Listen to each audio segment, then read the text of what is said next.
আপনি কি জীবনে অনেক পরিকল্পনা করেন, কিন্তু ইচ্ছা থাকা সত্ত্বেও কোনো পরিকল্পনাই বাস্তবায়ন করতে পারছেন না?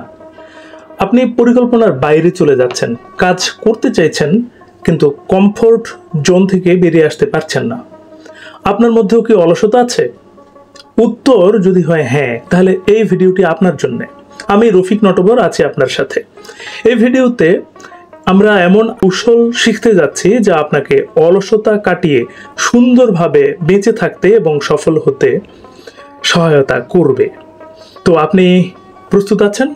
তাহলে শুরু করা যাক।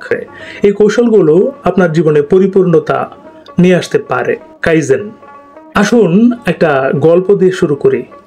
ডাক্তার শিগোকি হেনোরা জাপানের সবচেয়ে বিখ্যাত চিকিৎসক, যিনি 105 বছর বয়স পর্যন্ত অবসর নেননি। একবার তার কাছে একজন রোগী এলো যার ওজন দিন দিন বেড়ে চলছে, যার কারণে সে নানা ধরনের স্বাস্থ্য সমস্যার সম্মুখীন হচ্ছে। সবচেয়ে বড় সমস্যা হলো তিনি এতটা ব্যস্ত ছিলেন যে তার ব্যায়াম করার সময় ছিল না। তিনি ডাক্তারের কাছে গিয়ে বললেন, আমার ব্যায়াম করার মতো সময়টুকু নেই। তখন ডাক্তার তাকে বলে, আপনি কি গান শোনেন? রোগী বলে, হ্যাঁ। ডাক্তার বলে, আপনি গান শোনার সময় প্রতি সপ্তাহে কি 1 মিনিট করে নাচতে পারবেন? রোগী এই কথা শুনে মুচকি হেসে বলে, হ্যাঁ, এটা আমি করতে পারবো। পরবর্তী সাক্ষাতের সময় ডাক্তার বলে, আপনি পুরো গানটার সাথে নাচতে পারবেন? ডাক্তার রোগীকে 2টো গান দেয়। এই 2টো গানের সাথে নাচতে বলে এবং ব্যায়াম করতে বলে। বছরের শেষ পর্যন্ত এভাবে চলতে থাকে। এভাবেই তিনি প্রতিদিন 1 থেকে 1.5 ঘন্টা ব্যায়াম করতে সক্ষম হন এবং 20 থেকে 30 কেজি ওজন কমিয়ে ফেলেন। ওই রোগীর ক্ষেত্রে চিন্তা করুন। এটা না করে ডাক্তার যদি তাকে বলতেন প্রতিদিন 1 থেকে 1.5 ঘন্টা ব্যায়াম করতে হবে আর ফল খেতে হবে, তাহলে সেই রোগী সেটা ফলো করতে পারতো না। আর যদি ফলো করতো, 1 থেকে 2 দিনের মধ্যেই সে সেটা ভুলে যেত। মানুষের মস্তিষ্ক এমন হঠাৎ পরিবর্তন পছন্দ করে না। আপনার কোনো অভ্যাস যদি হঠাৎ পরিবর্তন করতে চান, তাহলে আপনার মস্তিষ্ক বাধা হয়ে দাঁড়াবে। তখন আপনি পরিবর্তন না হওয়ার জন্য অজুহাত খুঁজতে থাকবেন। সকালে ঘুম থেকে না উঠতে পেরে আপনি বলবেন, রাতে ঘুমাতে দেরি হয়েছিল তাই আমি উঠতে পারিনি। কোনো কাজ না করেই বলবেন, এখনো অনেক সময় আছে, আগামীকাল থেকে শুরু করব।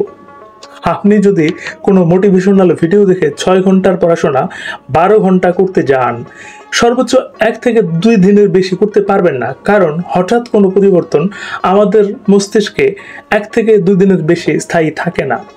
মস্তিষ্কের চাপ থেকে বেরিয়ে আসতে জাপানের বিখ্যাত ম্যানেজমেন্ট কনসালটেন্ট মাসাকি ইমাই এর তৈরি করা কাইজেন নামক কৌশলটি আপনি অনুসরণ করতে পারেন।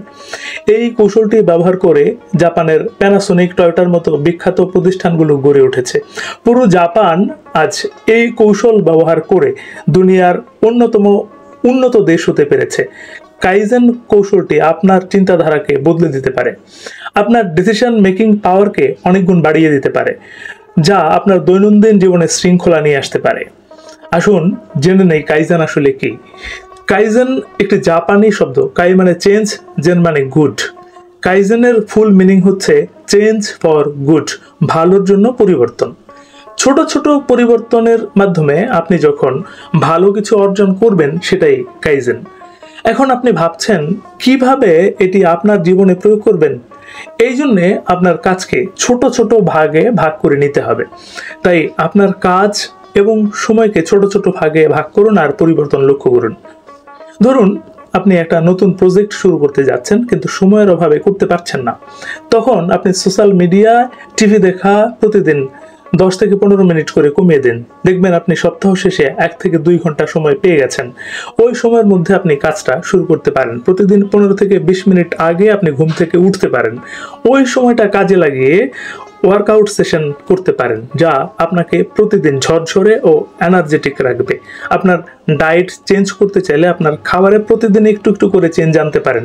এইভাবে ধীরে ধীরে আপনার ডায়েটও আপনি পরিবর্তন করতে সক্ষম হবেন। এইভাবে প্রতিদিন একটা করে সিগারেট কম খেয়ে আপনি ধূমপানের অভ্যাসও পরিবর্তন করে ফেলতে পারেন।